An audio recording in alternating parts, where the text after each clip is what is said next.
to be here.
I'm getting your sons. Where are they?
Dearly beloved, family and friends, we are gathered here today to remember the life of Elizabeth Duhig, known to all as Buffy and to a special few as Aunt or Cousin Buffy. Though Buffy was 86 years old and had valiantly adapted to the ravages of ALS over the last 4 years, her death is still a terrible loss for her family, her friends, her congregation, her choirs. I am Reverend Katie Scudera, and I am the lead minister here at First Parish in Needham Unitarian Universalist. I was Buffy's minister for nearly a decade, which is only a seventh of her tenure here as matriarch of First Parish. Buffy was deeply devoted to Unitarian Universalism and to this congregation, and we are all indebted to what she's done and given to this congregation. She well earned our congregation's inaugural Spirit of Life Award upon her 70th year as a member of this church. Yesterday, Buffy's family held a private interment of Buffy's ashes at the Duhig family plot in Needham Cemetery. And today I appreciate all of you who have traveled or dialed in from near and far to support Buffy's family.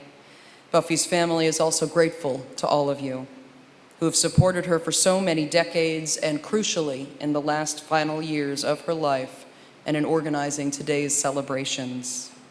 Please remember that the extended Duhig Howlett family welcomes those of you here in person to a reception in our parish hall immediately following this service. We hope that this service will capture Buffy's spirit and her life as a loving daughter, sister, aunt, cousin, and friend, a hard worker and an open-hearted institutionalist, a lover of music, travel, literature, and the Boston Red Sox, a skilled singer and a lifelong learner, and a faithful, lifelong Unitarian Universalist and first parishioner. And because Buffy was clear-minded about her prognosis and the needs of her community, we are blessed that Buffy could choose most of the music we'll hear today. Other elements, like lots of time for people to gush over and share about Buffy, were not endorsed by Buffy, but she acquiesced to the needs of those who love her. Thank you all for being here, and again, welcome to one and all.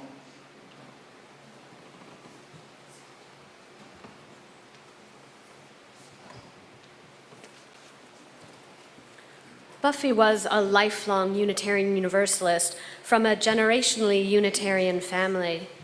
We begin our memorial celebration of life with the lighting of our chalice, symbol of Unitarian Universalist faith that came into common usage during Buffy's lifetime.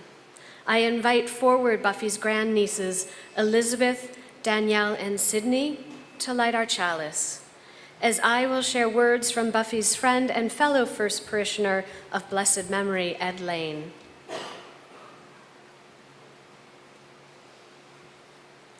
We come together at a time of death, but we come in gratitude and celebration of a life. We come in pain and grief, to be sure, but recognize that they are rooted in and grow out from our love and the memory we cherish. We have been enriched as we have been touched by Buffy's life. We celebrate its ongoing presence among us and within us, making itself felt through her spirit living on in us. So I invite you to please rise in body or in spirit to join in singing our opening hymn, All Creatures of the Earth and Sky.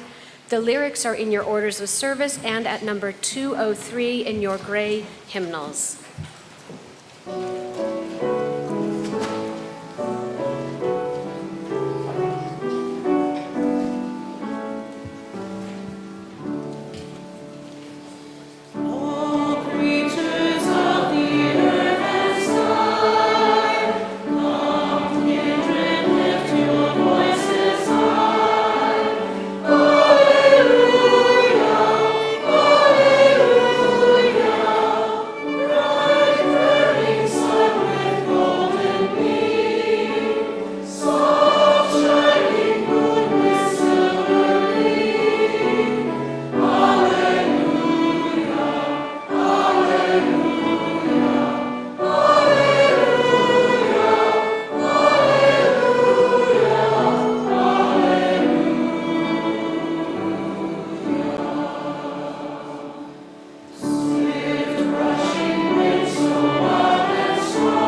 Please join me in the spirit of prayer and reflection so that we may center ourselves on this precious present moment. Let's take a deep breath in and out together, breathing in and breathing out. Together we pray these words from John O'Donohue, addressed to a beloved of blessed memory, addressed for us to Buffy. Though we need to weep your loss, you dwell in that safe place in our hearts, where no storm or night or pain can now reach you. Your love was like the dawn, brightening over our lives, awakening beneath the shadow of further adventure of color. The sound of your voice found for us a new music that brightened everything. Whatever you enfolded in your gaze quickened in the joy of its being. You placed smiles like flowers on the altar of the heart. Your mind always sparkled with wonder at things. Your spirit was live, awake, complete. We look towards each other no longer from the old distance of our names. Now you dwell inside the rhythm of breath, as close to us as we are to ourselves. Though we cannot see you with outward eyes, we know our soul's gaze is upon your face, smiling back at us from within everything to which we bring our best refinement. Let us not look for you only in memory, where we would grow lonely without you. You would want us to find you in presence, beside us when beauty brightens, when kindness glows, when music echoes eternal tones. When orchids brighten the earth, coldest winter has turned to spring. May this grief flower with hope in every heart that loves you. May you continue to inspire us to enter each day with a generous heart, to serve the call of courage and love until we see your beautiful face again in the land where there is no more separation, where all tears will be wiped from our mind, and where we will never lose you again.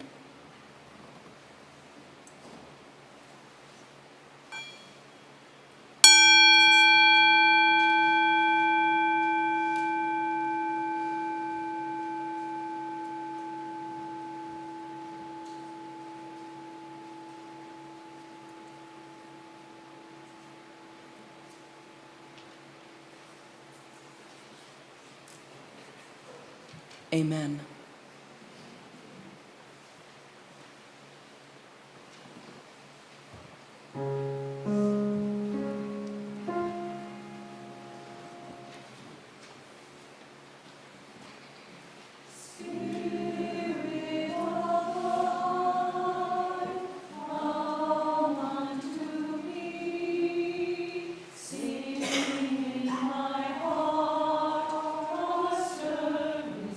Come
I invite Buffy's nephew, Mike, forward to give our reading today from the biblical 23rd Psalm.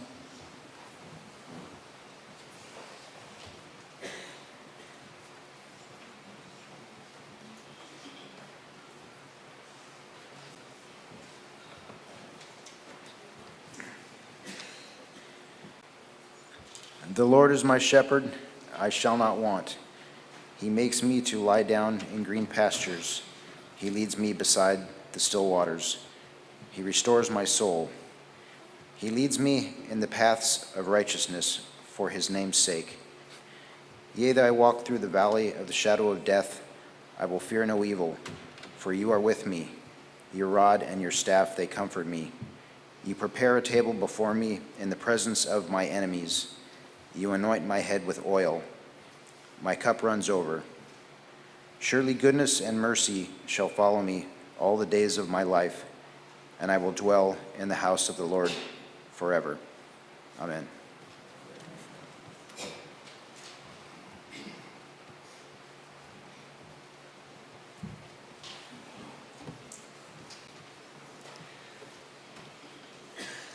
It is truly impossible to overstate Buffy Duhig's impact on this congregation. Buffy sang in the choir for over 70 years, preserved history on archives, and led us into the future through our parish board, and offered stalwart care and support to those ill and grieving through a number of church programs.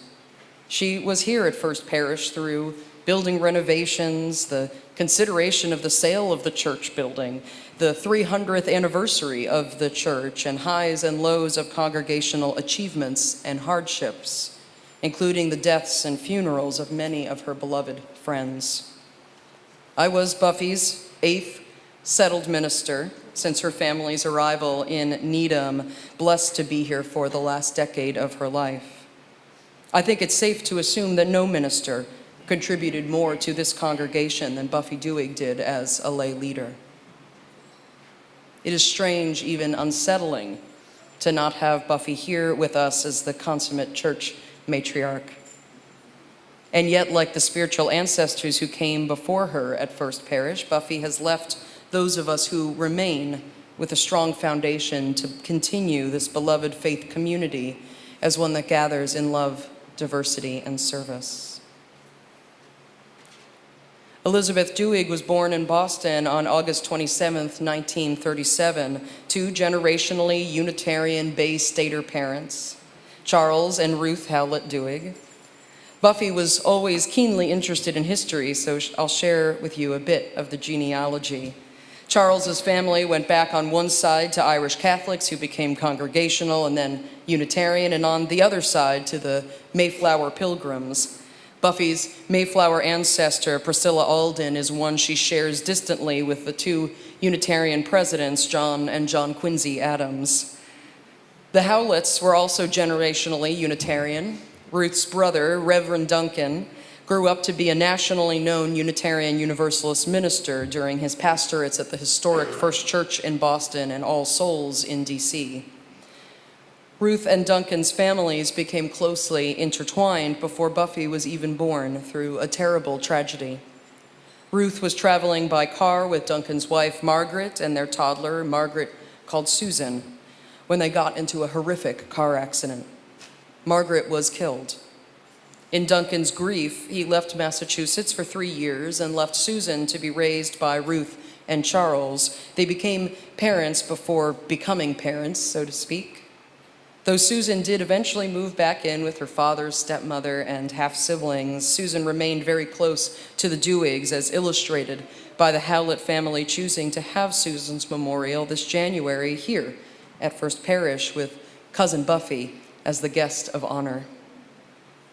Buffy was born about 3 years after Susan had moved out. Both Charles and Ruth stuck around where they grew up in Greater Boston, where Ruth worked as a teacher and Charles as an academic dean at Harvard. They were living in Cambridge when Buffy was born at Mass General. Ruth was quite ill, so Buffy was delivered by C-section 6 weeks early at 4 pounds 11 ounces. Buffy's family recounts that she was so strong at birth, the doctors didn't bother to put her in an incubator. though she did stay at the hospital for a month. The only long-term impact of her prematurity was seemingly her poor eyesight, which was identified when she was quite young. One could say that Buffy stayed as she started, a lot of strength in a very small package. Her Uncle Duncan would christen her at the Unitarian Church at New Bedford, and she was called Buffy almost immediately. Her maternal grandfather's second wife insisted she be named Elizabeth, which neither Charles nor Ruth liked. But this was a traditional time, so on paper she was Elizabeth, but to everyone she was Buffy. Buffy's namesake, her grandniece, Elizabeth Duhig, would be born a few decades later, the day before Buffy's own birthday. Ruth was told not to have any more children, but Buffy's brother John was born 2 years later. John reports he was a dutiful little brother, regularly getting under his sister's skin. And one can imagine that Buffy Duhig is a hard act to follow your whole life long. Though Buffy and John were born during the Depression, she recalled to me they knew nothing of the financial troubles plaguing their family and nearly everyone else. She remembered treasuring her one doll and playing outside in their Cambridge cul-de-sac a lot, roller skating, jumping rope, sledding and ice skating on Fresh Pond in the winter, and making up games with the neighborhood kids. Buffy stayed close friends with one of those neighbors for the rest of her life, a theme we'll see that once Buffy made a good friend, she worked to keep that good friend. Though as many of us know, friendship with Buffy did not come without occasional constructive criticism. Both of Buffy's parents were musically inclined, and her mother was quite good at piano. When Ruth and Charles hosted, there were plenty of cocktails drunk and songs sung with their guests. The Duhigs were also a big sports family, rooting for the Boston Red Sox and later Brandeis and Patriots football. Buffy followed in those family traditions her whole life long with Boston sports, cocktail hour, and music. When Buffy was in middle school, Charles was let go from Harvard and then hired as a dean and then registrar at Brandeis University, a position he stayed in for the rest of his career. This job change led the family out of Cambridge in September of 1950 and to the home Buffy would live in essentially for the rest of her life, 23 Pinewood Road in Needham. The Pinewood home quickly became a hub for the extended Howlett-Duhig family, especially for holidays. In addition to regularly seeing Duncan's expanding family, including summer trips with them to their cabins in New Hampshire and Maine, many of their relatives had also stayed local. Buffy regularly saw her Aunt Elaine's family up in Marblehead, and her Aunt Edith was over for a weekly Sunday noontime dinner, always bringing the ice cream dessert. Uncle Mark and Uncle Duncan's family lived out of state, but Buffy kept close tabs on everyone in the family and made sure they had a warm welcome in Needham anytime. Any of her cousins of various removes can confirm this. Buffy had already been singing in the choir at First Parish in Cambridge, and she joined our adult First Parish choir at age 13. At Needham High, Buffy sang in 2 school choirs and played volleyball, basketball, tennis. Apparently, I learned this very recently, her high school friends knew her as Liz, which was a surprise to me and to John. She was a hard worker even as a young person, earning money by working at the local theater and babysitting for lots of the neighborhood kids. Some of them may be here today, remembering when they were little. Buffy graduated from Needham High in 1955 and went on to serve many years on the reunion committee.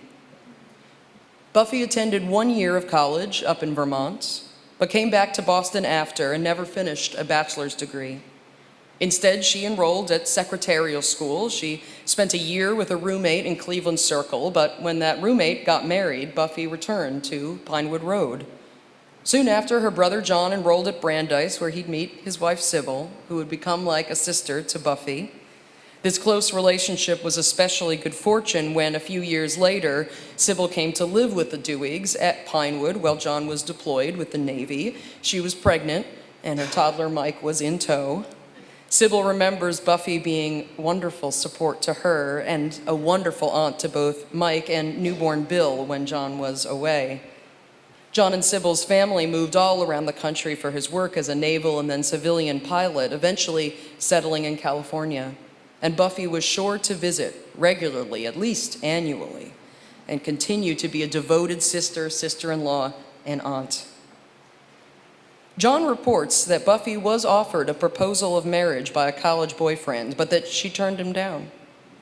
When I shored up my courage to ask Buffy on her deathbed to prepare for this eulogy why she had never gotten married, she did not mention this college boyfriend. Sorry, whoever you are out there. What Buffy did say is that a friend once accurately described her as having a big signal that she did not want that. Like her Aunt Edith, Buffy never married and did not regret it. Instead, she kept her extended family close and closely knit and was one of the very best, playful and loving aunts, cousins, great aunts, honorary grandmothers any kid could ever hope for. She always loved children.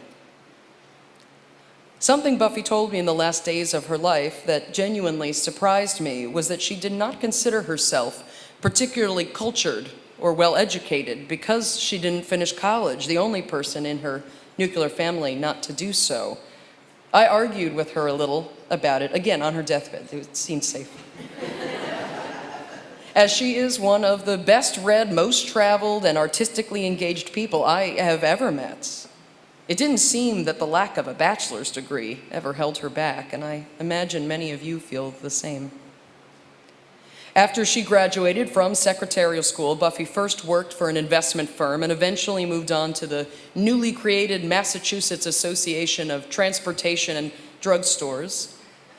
This trade association would merge and change names over the next few decades, and Buffy stuck with them quite successfully for over 30 years in a very male-dominated field.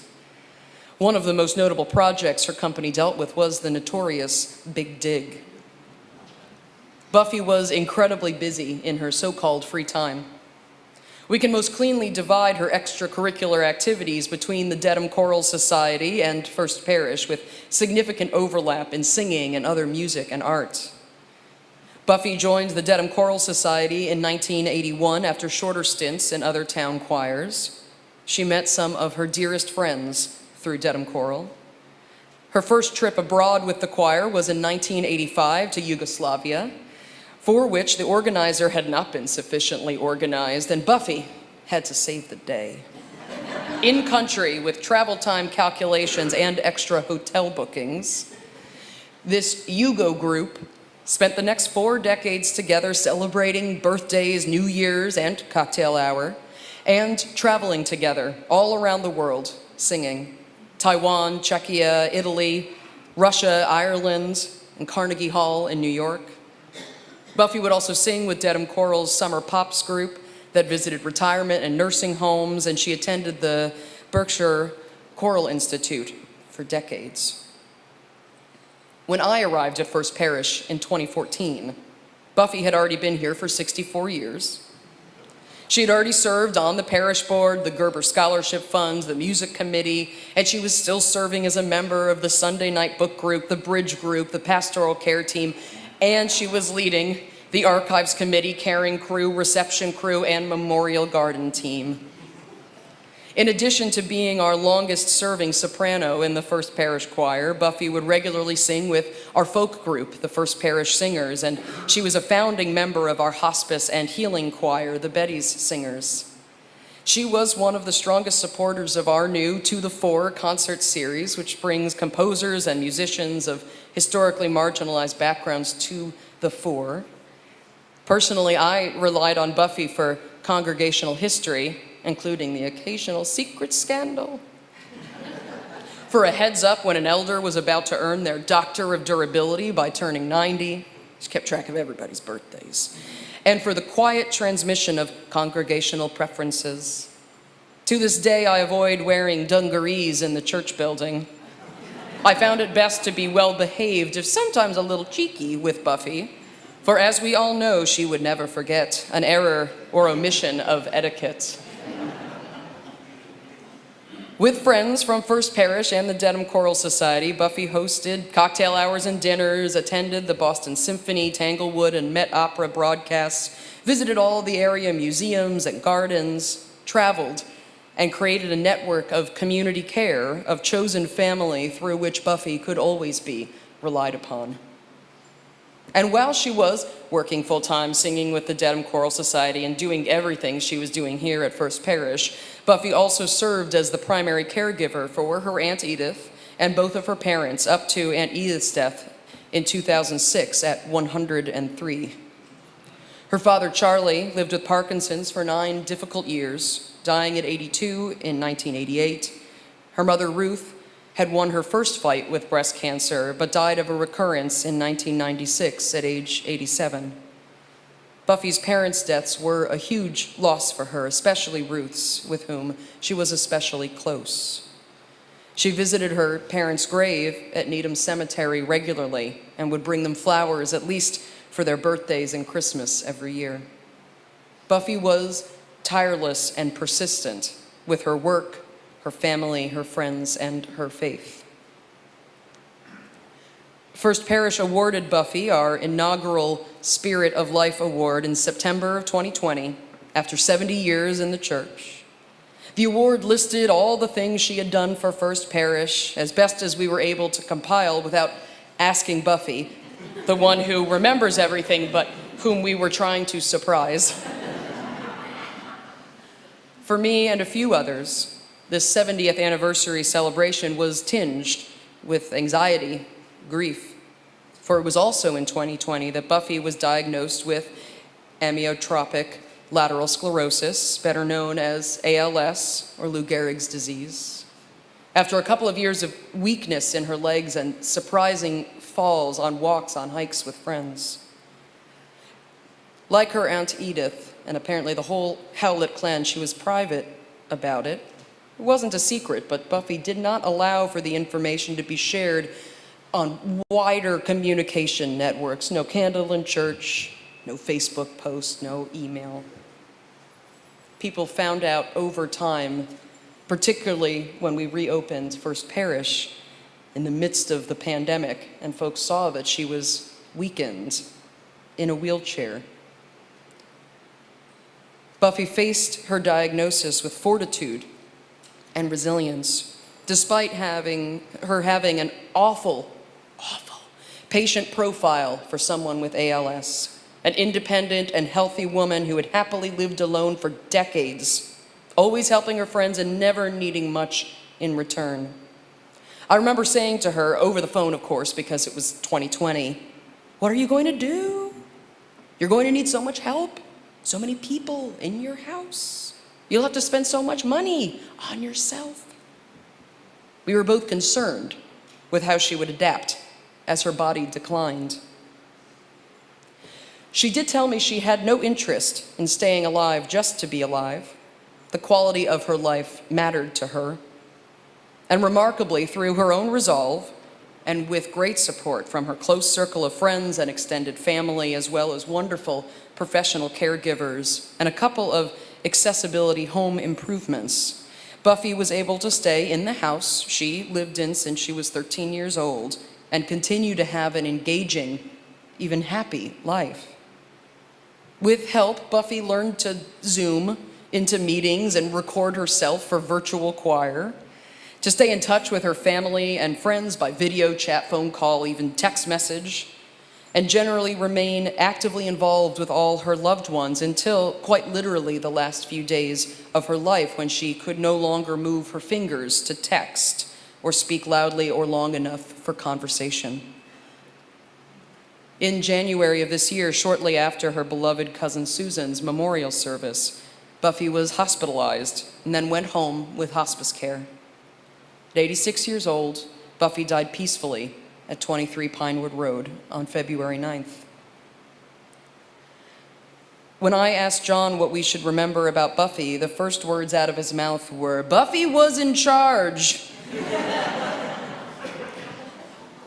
And then that she loved her family, her friends. She loved music, she loved to read, that she could be quite serious, but had a great laugh, a great sense of humor. and that she was a wonderful sister, a wonderful person to have in your life. Buffy somehow balanced being a traditionalist and institutionalist with great generosity, compassion, and open-mindedness. Her whole life, she was both old-fashioned and a thoroughly modern woman. I told Buffy that while I knew she wouldn't want to have a fuss, we would certainly be having a big memorial service for her, and that the congregation would likely want to, God forbid, name something or somethings after her. She dramatically rolled her eyes. So I asked her what she would dislike the least. She spoke of her love of the music program here, and so our parish board has voted to name our To the Fore concert series after Elizabeth Duhig, starting with tomorrow afternoon's show, and is recommending that we frame a photo of her with a plaque, which you really would not like, a photo of her with a plaque describing her musical gifts to hang in our music room. Don't tell her. I also asked Buffy what she thought would happen to her after she died. Like most Unitarian Universalists, she said she had no idea, but that she imagined herself happy on a pink cloud. Not any old pink cloud, of course, but her own pink cloud. And now when I see a beautiful sunset, I think of Buffy. When I hear beautiful live music, I think of Buffy. When I'm learning history and how it informs the future, I think of Buffy. When I see our congregation's children and teens committing to the Unitarian Universalist faith, I think of Buffy. I hope at such moments in your lives, too, you'll think of her. It is in those moments of memory, gratitude, and love that Buffy's spirit lives on in each of us. May that be so. Blessed be, and amen.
I invite Buffy's brother and sister-in-law, John and Sybil, to come forward and offer their reflections.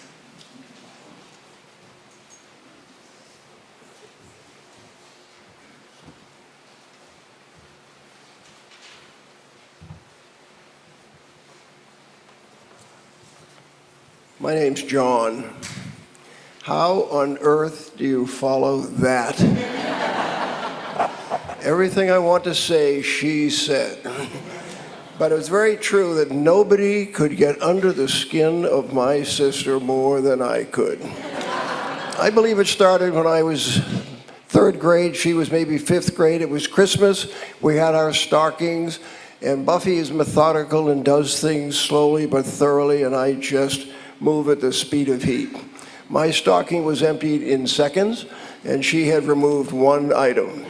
I went over to her stocking, turned it upside down, and it also was emptied very quickly. I was allowed to do that once in my life, and that was it. This is a joyous time, not a downtime, not a wake. It's a celebration. So if you guys want to applaud, stand up, scream, and you're already laughing, break out in song, you've already done that. So it's absolutely wonderful. These are my notes. I can talk forever, but I can never remember what the next thing I'm going to say is. So, that's it. We were so close that I can say in high school, we had absolutely nothing to do with each other. But then it grew, and it was wonderful. I went to Brandeis, met this beautiful lady, and then I graduated a year earlier, not because I was smarter, I wasn't even close, but because I was older. And then I left town, and she will tell you the rest. And I'll be back. She was absolutely wonderful to me. I'm going to read from my notes because I'm not as eloquent as he is. Big mouth. Buffy has been like a sister to me for almost 65 years. We got to know each other really well the year I was still at Brandeis and John was away becoming a naval officer and pilot.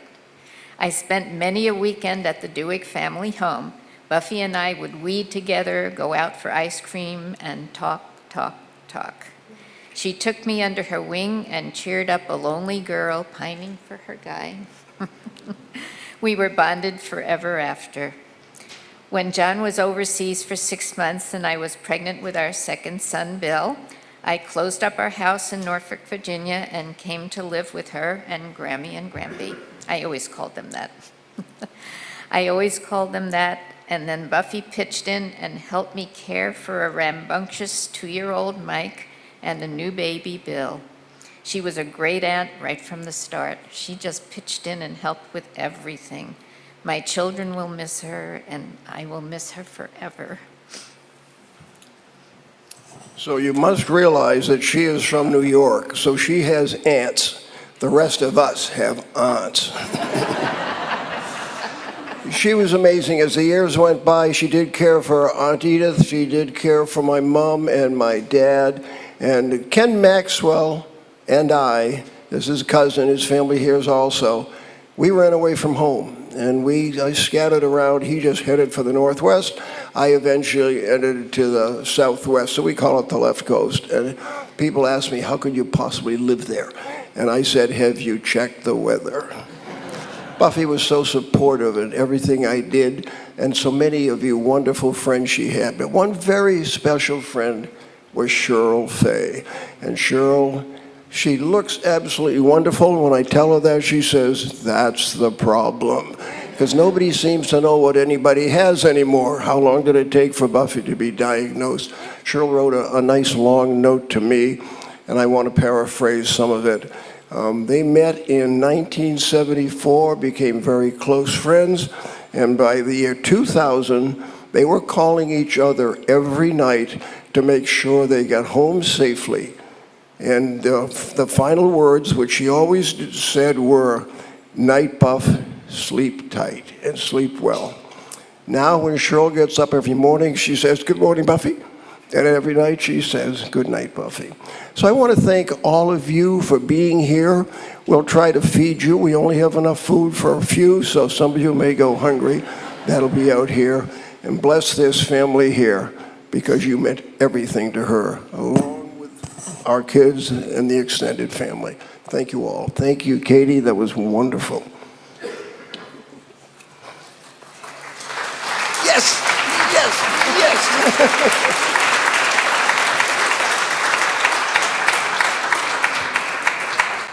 Thank you, John and Sybil.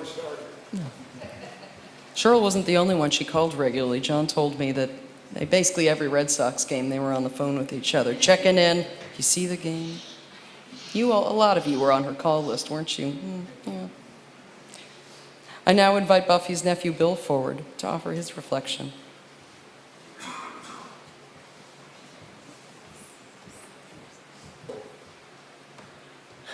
Hello, everyone. I'll just take a very brief moment of your time. But I'm Bill, the nephew, or as I recently was reminded, Buffy used to call me Master William in the letter she would write to me as a kid, and I thought that was really neat. But first off, I just want to express my appreciation to everybody who were her friends. I mean, just based on the type of person that Buffy was, I know that by extension, all of you were very excellent people too. So thank you for everything you've done in her life. Very much appreciated.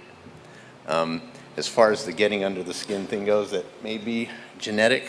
I definitely inherited a little of that from my father.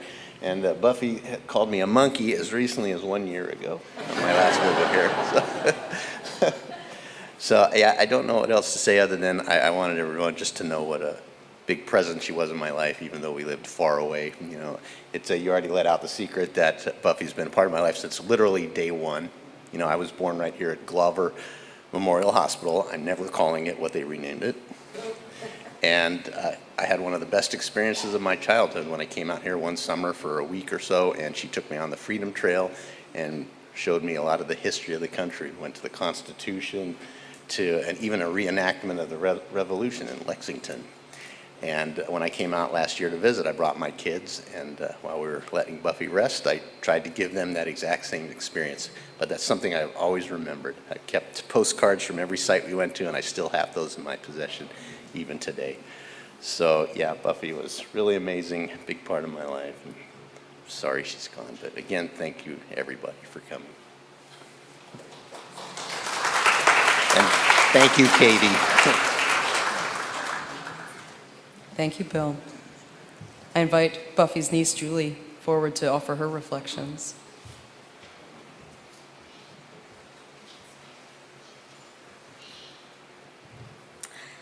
One of my fondest memories from my childhood is of a trip to the Lost River in New Hampshire with my Aunt Buffy.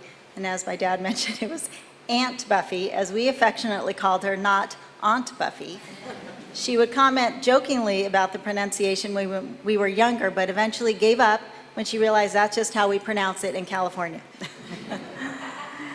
At the Lost River, we climbed through tunnels and caves along the banks of the river. Buffy participated and stayed with me the whole time, unless there was a space where adults couldn't fit. She was always up for an adventure. When my brothers and I were in our teens, we would visit my aunt and grandparents on our own. Buffy would always plan fun activities for us to do together. Once we were all married with kids, Buffy would come to visit us in the summertime every year. We would plan fun outings with the family when she was there, often near or in water because Buffy loved to swim and enjoyed going to the beach. She was a great sport, and there was always lots of laughter, even when we made her do things she was unsure about, like riding the Matterhorn roller coaster at Disneyland. Aunt Buffy loved kids and enjoyed spending time with all of her nieces and nephews. She was always thinking of us and interested in what we were doing, often sending cards, letters, and gifts. She was a wonderful and loving aunt and mentor. Sometimes during our visits to Needham, we would get the chance to attend worship services here at First Parish. Buffy's church family has always given us a warm welcome. It has been amazing to see and hear about Buffy's involvement with the church and the incredible village of people who have been a part of her life through church and through her love of singing. She took many trips around the world, as Katie mentioned, with the Dedham Choral Society, and would talk about her friends in that group often. What a special community she was surrounded by, and I know she also gave a lot of herself to these groups. We are very thankful for all of the support Buffy has received, especially since her diagnosis. In addition to her church family and other close friends, she has had wonderful caregivers who were there every day to help her with her daily needs at home.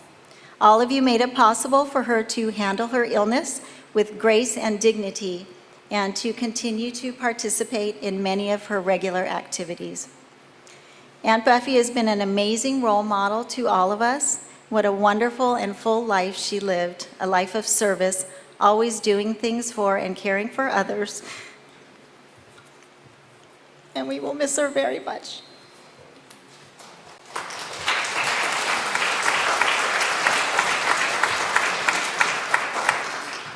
Thank you, Julie. Our next hymn, For the Beauty of the Earth, was also one of Buffy's favorites. Please rise in body or in spirit and join in singing For the Beauty of the Earth. The lyrics are in your orders of service on screen at number 21 in your gray hymnals.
I now invite Buffy's cousin, once removed, Lori, forward to offer her reflection.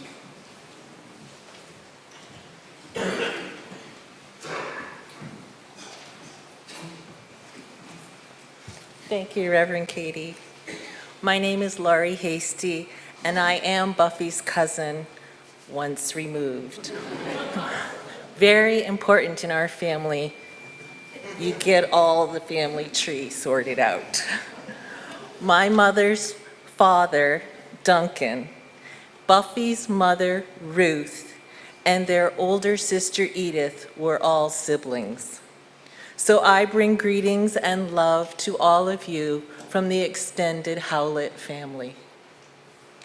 Anyone who ever visited Buffy's house probably watched all of us, all the generations, grow up in pictures on the refrigerator or under the glass of the living room coffee table. You probably also know many details of our days from stories Buffy would proudly share about us. About all of us, her nieces, nephews, cousins, and our families. There are so many people that I know by name, only by name, and I'm not sure that I have ever met in person, but know so much about all of you. The generations in our family blur from one into another, one continuous overlapping line. Buffy was very excited that the birth order from me and my siblings ran rhythmically down every 2 years through her nephews and niece in California. Every 2 years, Laurie, Chris, Vicky, Mike, Bill, Julie. It was one group. She was very much a sister to my mother, Susan. She was that special adult in whom we all confided and who forged her own close relationships with each of our spouses and children. My sister's daughter, Danielle, remembers all the pleasant walks and conversations together whenever they got together. Our telephone calls lasted easily over an hour. And on our last walk around her neighborhood, she sped off in her electric wheelchair, leaving my family, including a panting dog, in her dust. And Buffy was laughing at us slowpokes. I had the honor of visiting Buffy the day before she died. A woman who was a parishioner here, who I'm sorry I don't remember her name, also came by, as did many visitors that day. This particular woman is able to communicate with spirits and wanted to help Buffy's spirit transition. And when she came out of the room, she remarked that Buffy had much loving encouragement to help her move into the next plane. I was not at all surprised, and I understood completely. Buffy's bed had been moved downstairs into the dining room, as it had for each of her parents during the last months. So many people have gathered around that dining room table over the years. Their energy comfortably fills that room. So of course, the room was full to help and share time with Buffy. As our family recently shared our thoughts about Buffy, there is a common thread of deep family connections, and 23 Pinewood Road is at the center. This was Buffy's lifelong home, and in many ways, it is home for all of us. It was where we gathered for Christmas, Thanksgiving, and many Sunday dinners. As children, we listened quietly to the grown-ups discuss important topics of current events, social issues, and philosophy.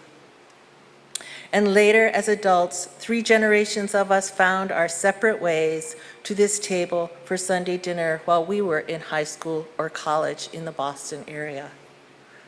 My Uncle Dick Howlett remembers vividly his elementary school years, having holiday meals Norman Rockwell style, with Uncle Charlie carving the turkey at the head of the table with his new electric knife, and Buffy bringing platters in from the kitchen, always busy, always knowing exactly what was going on. Years later, Dick said when he was in prep school in New Hampshire and home was too far to go on a free weekend or Thanksgiving, he would often end up in the Duhig's house.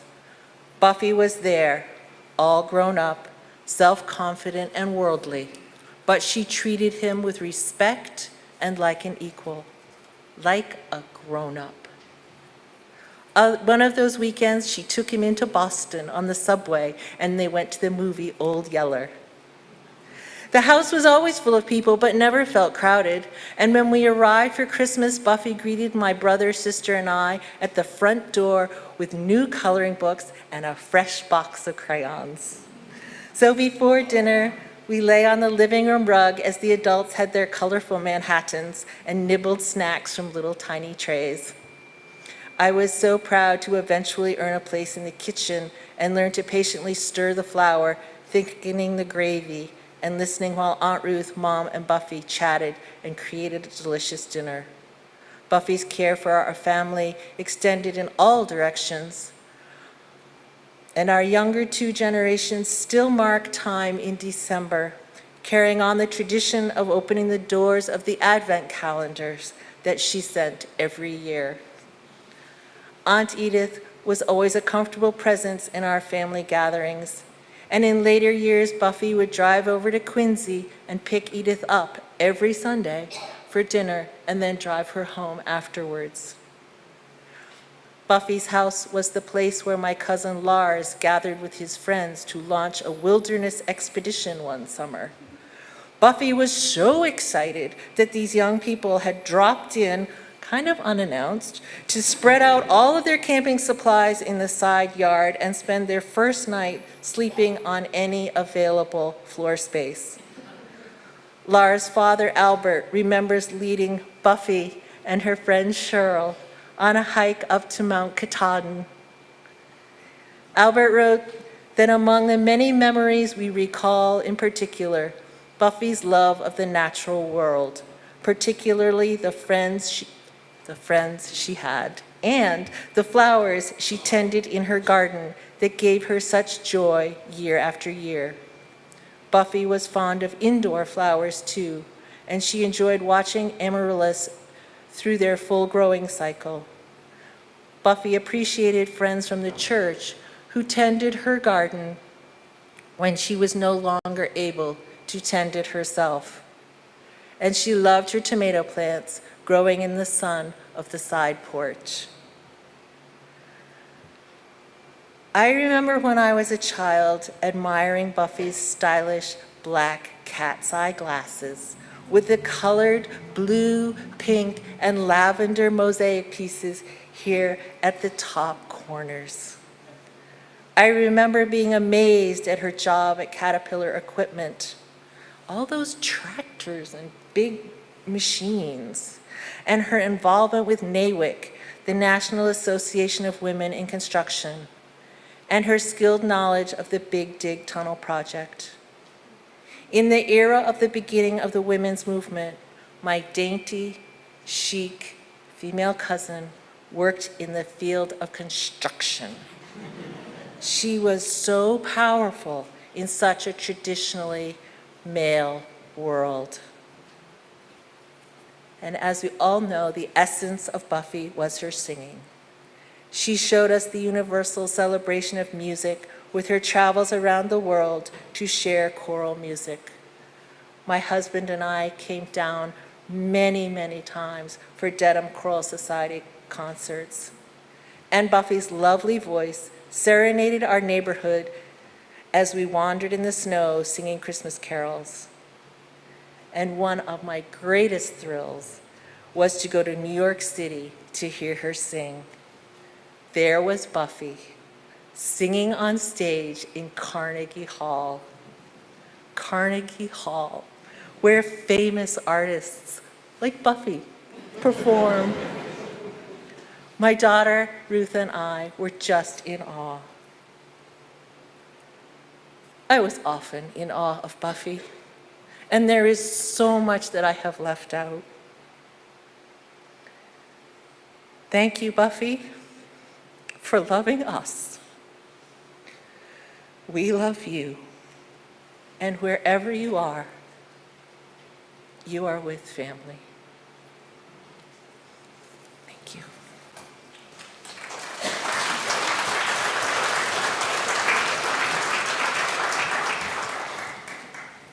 Thank you, Lori.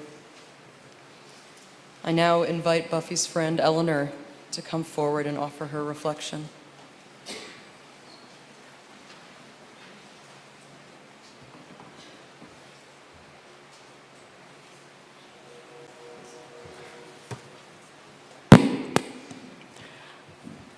I'm sure many of you are familiar with Mr. Rogers' song, "There are many ways to say I love you." Well, Buffy was the most loyal of friends and had many, many ways of telling her friends that she loved them. And she had a wide circle of friends, church friends, singing friends, reading club friends, neighborhood friends, school friends, and more. I've never met anyone who took more care of people than Buffy did, giving rides, organizing meals, visiting in the hospital, singing to people, and when she couldn't get out anymore, keeping in regular contact with people by phone. Buffy never forgot a birthday. She never passed up an opportunity to get together with her friends or to travel. And if you wanted to get up at 4 a.m. to watch a royal wedding, Buffy was hosting with scones and tea. Now, of course, as Reverend Katie alluded to, Buffy did keep her friends on their toes with her honesty and directness. Buffy had beautiful hair. One time I complimented her on her hair, and she turned to me and said, "Thank you, you need a haircut." Buffy would not have been Buffy without these kinds of things but a timid driver, whether it was in her car or in her electric wheelchair, which she loved and would zip down the street. Buffy was the first to contribute when anyone was collecting for a gift or for a cause, but she did not like spending money on herself. As one of the people who did regular grocery shopping for Buffy in the last few years, I quickly learned the rules. Do not ever buy coffee that is not on sale. And as she always reminded me, buy blueberries, but do not buy them if they cost more than $3.99. Well, this admonishment did occasion frequent white lies on my part as to the price that I had paid for the blueberries. But I wanted to say something about Buffy's last days, because this truly showed what was important to her.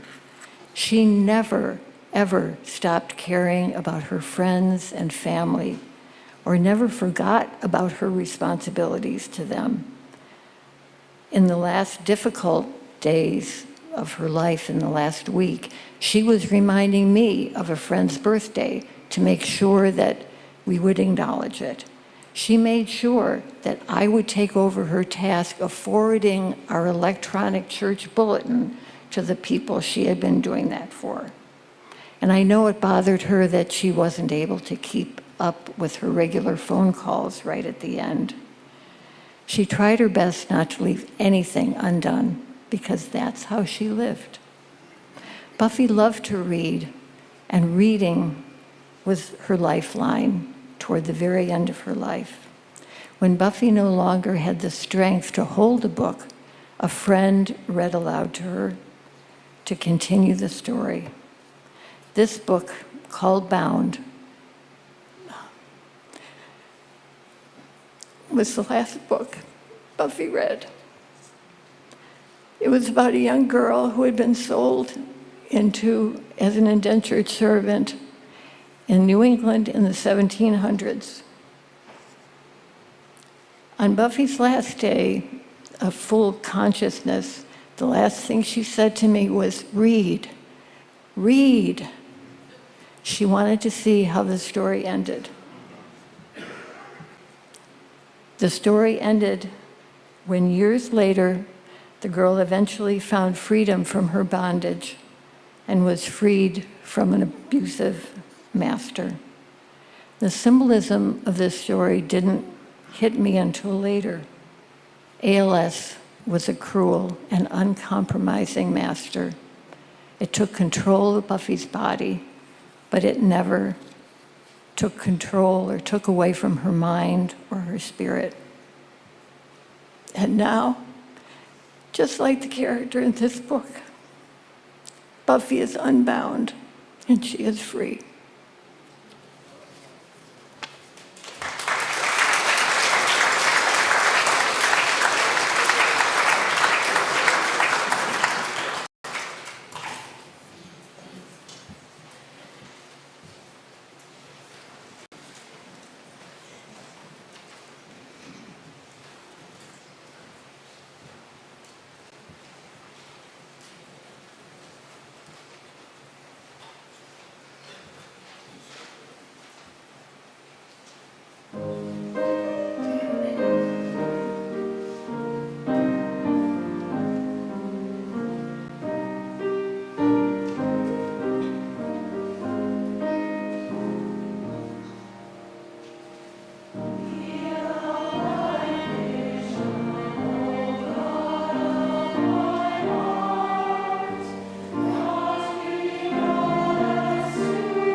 We have come to the time in our service when we invite all those with a brief reflection, memory, or story about Buffy to come forward to the microphone here.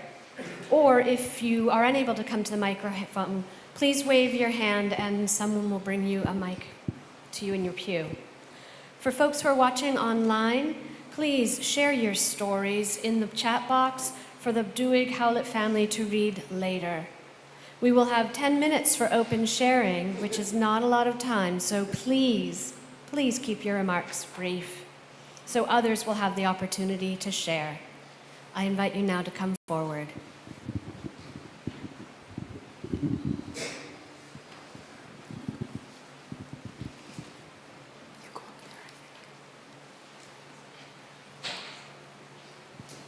Hi, my name is Amy Chikala, and I have Buffy to thank for my husband and I and our family being members here. About 34 years ago, we came to visit to see if this church was what we might want to be involved in. And we were here with our 2 kids, and we had a rather impulsive young one. And John, I can understand now. Our son decided, this is a very traditional time, this is 33 years ago, that he would respond to the minister's questions, open questions. And so, he kept speaking out and answering, and I'm kind of trying to, shh, don't do that. And Buffy said, don't worry, we love to hear the sound of kids. And that made the difference. And we realized that church was much more than, just a building and that tradition. So I thank Buffy very much for making a difference in our lives.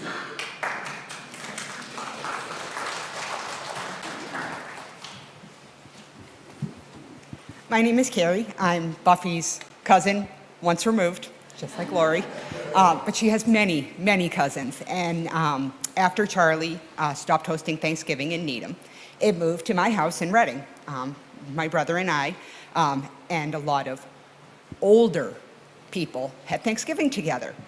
And I always wanted to sit next to somebody that was closer to me in age, and Buffy always pulled me aside and said, "You're sitting next to me."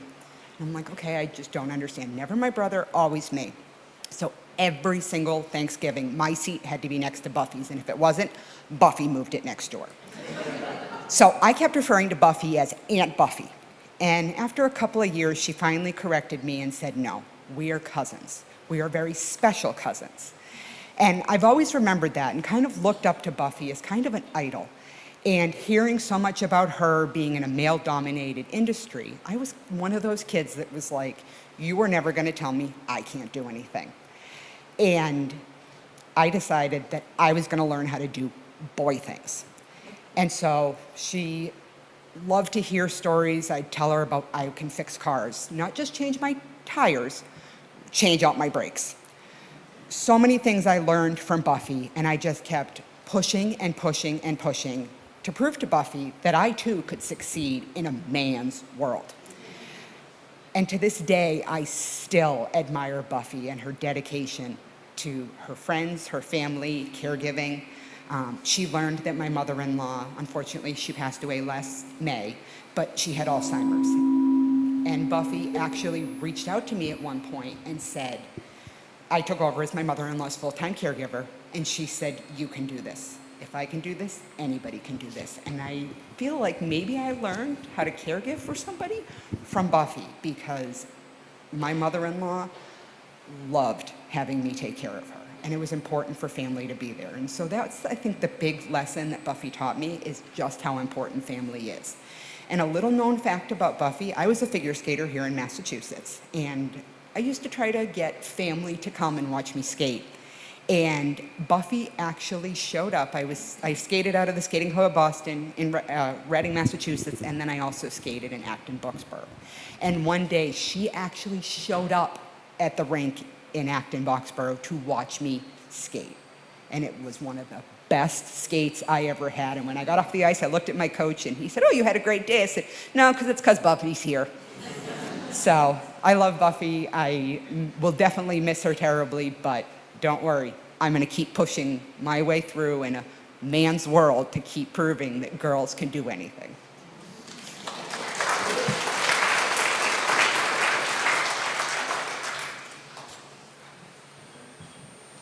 Aloha, I'm Vicki. I'm also a cousin. I'm Laurie's younger sister, Susan's daughter, and part of the Howlett Duhig clan. I just wanted to reflect that it's difficult, as Reverend Katie said, to overstate what Buffy meant to all of us, and we can all just have so many memories. For me, Buffy has taught me so many things, but together with her mother, Ruth, they taught me the bond, the closeness of a bond between a mother and her daughter. And I'll never forget the two of them in the kitchen, 23 Pinewood, always with their aprons, and cooking, and their chemistry together, their understanding, the depth of their compassion, and then of course, so much Buffy did to take care of Ruth in the decline of life, taught me so much. I just wanted to share briefly from the book of Ruth, when Ruth said, "Entreat me not to leave you or to return from following you, for where you go I will go, and where you lodge I will lodge. Your people shall be my people, and your God my God. When you die I will die, and there I will be buried. May the Lord do so to me, and more also, if even death parts me from you." And I think of the two of them just like that. Thank you.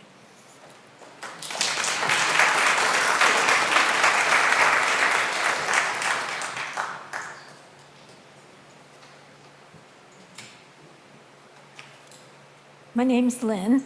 I still am in the Memorial Garden Committee, and Buffy was she ran that committee. And I just remember one time with her, there was a small pine tree. It was maybe a little bit taller than this mic stand. And it was being crowded out by all sorts of perennials. And I mentioned that I had a place in the Cape where I could plant it. So she was determined that we were going to dig that out, the two of us. And it wasn't that many years ago, but she was determined, and we started digging with these little trowels. We didn't have a shovel. And the roots were much deeper than we thought. But Buffy wanted to get that tree out. So we probably spent over an hour it was grueling. We just dug with these little trowels all around, and the roots were under a rock. But she said, "We're going to get this out." And we finally did. I planted it at the Cape. It did not live, but but she was determined. It was fun.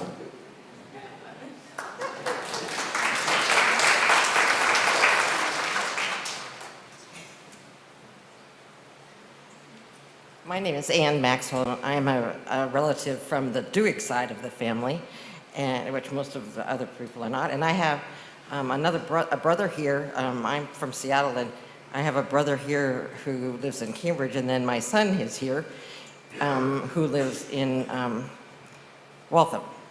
I know I didn't say that right, but anyway, I get corrected for that. But I'm so happy to be here.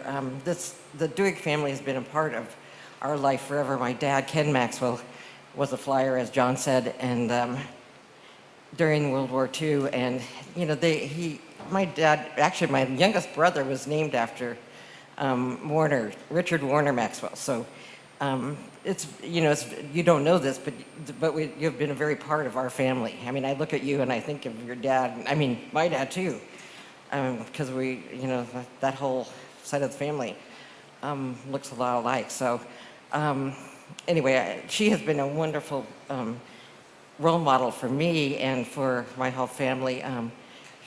As my son grew up around here now, after he went to college at Worcester Polytech, Buffy got really spend a lot of time with my grandson Parker, who some of you may know or have heard of or something. He's right here, and Buffy, every time he came into the room, she would just light up, and it just made me feel like I just can't, you know.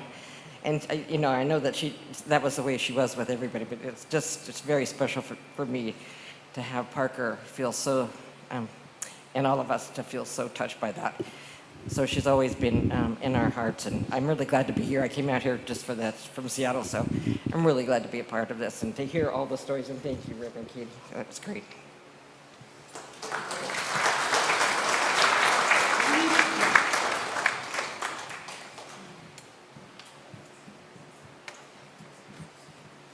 My name is Becky Siebens, and I now at this church, but I actually met Buffy because my late husband and I sang with the Dedham Choral Society in the early aughts, and she was the soprano section leader. And I have to say, hearing all of this, she was so welcoming, and she was also, okay, let's get this right, people. And she was a great herder of cats. So when I arrived here years later and found her here in this church, I thought, this is a good sign. If she's at home here, it's likely to be a great place to be.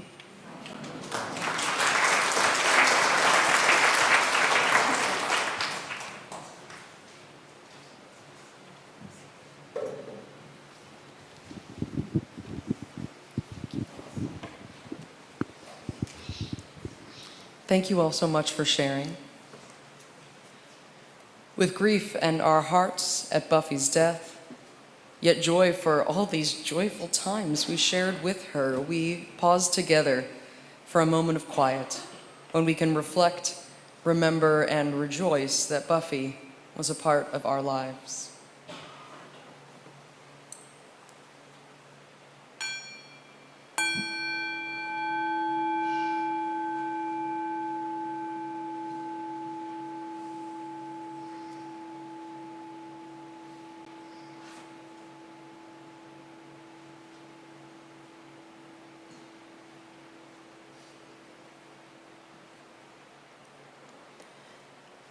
Amen.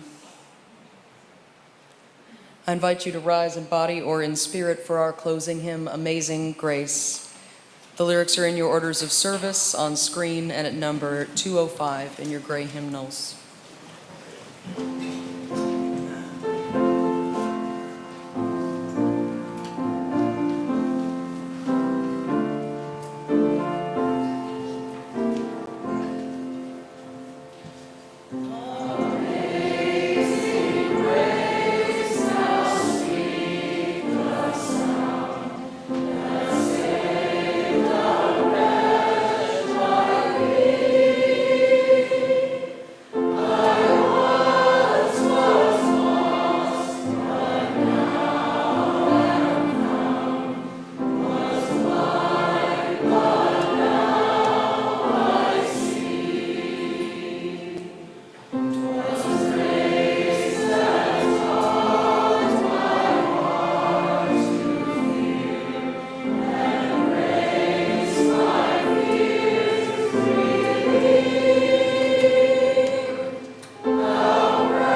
I told John that there was no way the service was going to be just an hour, and that would be one more thing not to tell Buffy. But that it would be probably an hour and a half, and we're just at that point. So we better close it up. Thank you all so much for being here today, both in person and online. On behalf of Buffy's family, we are deeply grateful for your presence at this service and in the arc of her life.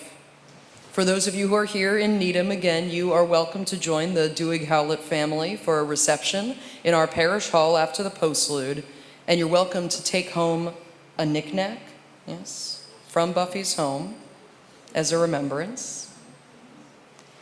And please remember to take care of yourselves and one another in the coming weeks and months when the hole that Buffy has left in the fabric of our lives is most acutely and painfully felt.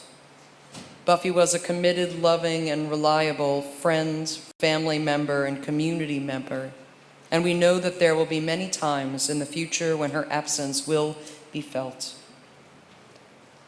As we close our memorial celebration of Buffy's life, please take these words adapted from Unitarian Governor and Ambassador Adlai Stevenson with you as a benediction. It takes courage to love life. Loving it demands imagination and perception and patience, and loving it takes something more beside. It takes a gift for life, a gift for love. And now we must say farewell. We are always saying farewell in this world, always at the edge of loss, attempting to retrieve some memory, some human meaning from the silence, something which was precious and is now gone. What we have lost is not her life. She lived that out to the full. What we have lost, what we wish to recall for ourselves, to remember, is what she was herself. We pray that she has found peace and a glimpse of sunset. And today we weep for ourselves. We are lonelier. Someone has gone from our life who was like the certainty of refuge.